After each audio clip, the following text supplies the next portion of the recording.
How did October 7 happen, if you can even suggest how? Basically, Israel got lulled into a false sense of security because Netanyahu and President Trump had made 4 historic Abraham Accords, peace and normalization agreements. And we were this close to another deal, in this case, the mother of all peace deals with Saudi Arabia. And so things were generally calm.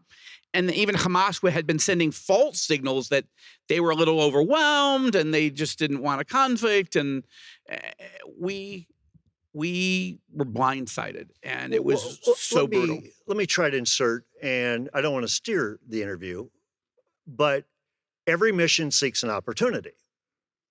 And I believe they saw at least weak leadership out of the United States at this point. That's true.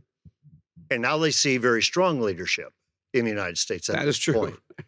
Give us the difference of what you see just in the leadership. The weak leadership seen in President Biden, who had just lost Afghanistan after 20 years of blood, toil, treasure, and tears, had just essentially pulled the Jenga stick out of the game in Afghanistan when everybody, including senior Democrats, said, do not do that.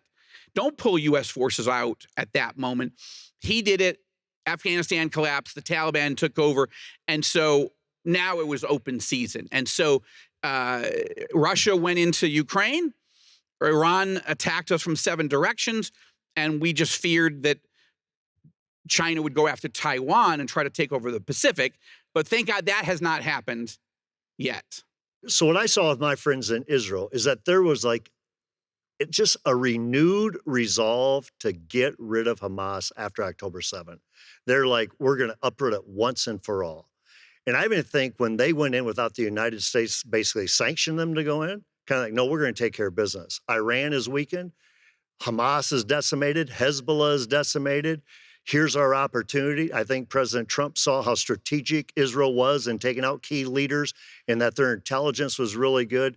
And everything was set up for President Trump. Still a huge decision. And he's the one to make that decision. Do you believe that all played into the timing? I do. I think that Israel is the ally that President Trump considers the paradigm. This is the type of ally we want. An ally that doesn't complain, isn't begging. If it gets attacked, it fights.